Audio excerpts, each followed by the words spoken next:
wasn't a full training camp. I was campaigning with Trump, getting him ready. I wasn't even in the training room. I came off the couch on 2.5 weeks notice. So, it's a tough ending to go like that.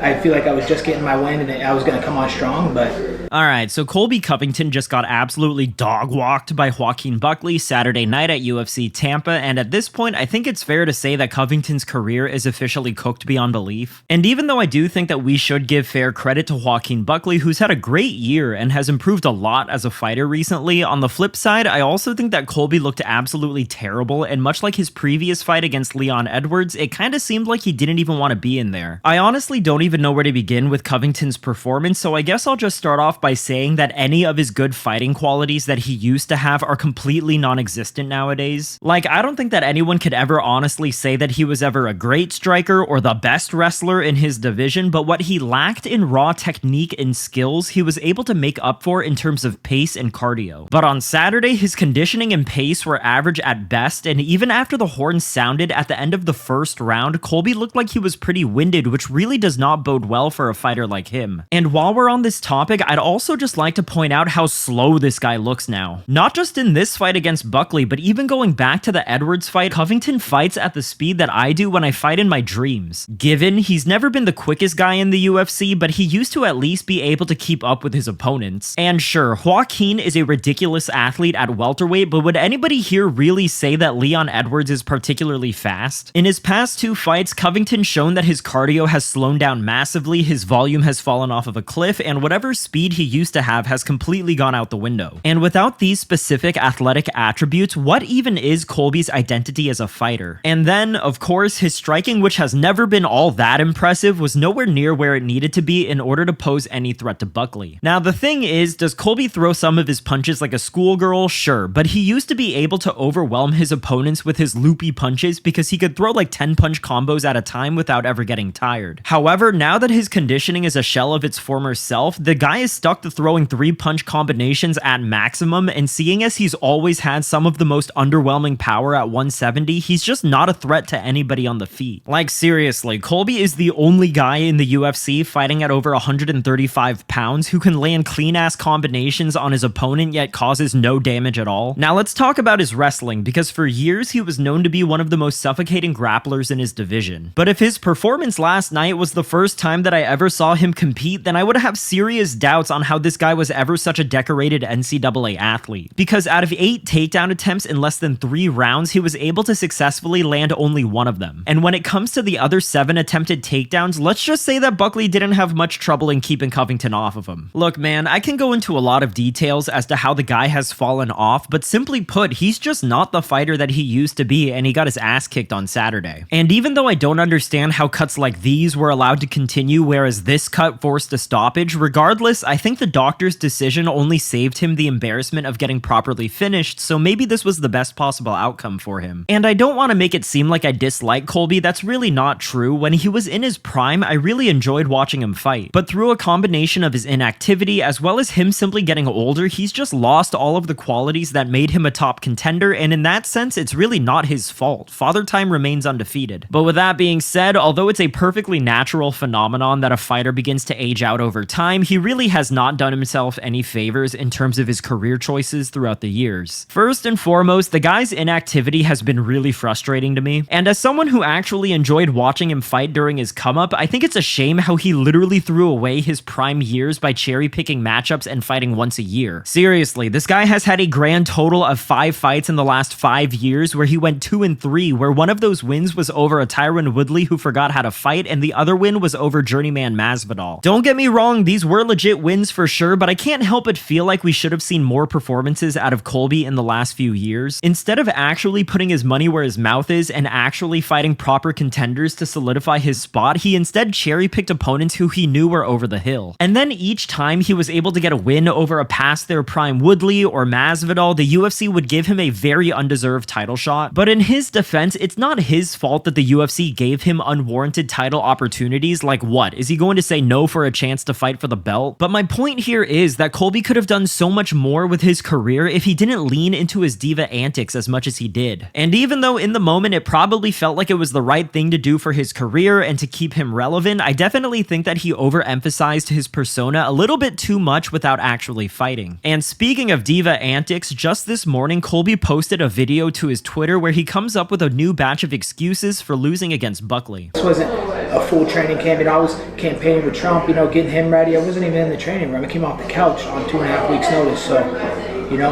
it's a tough ending to go like that.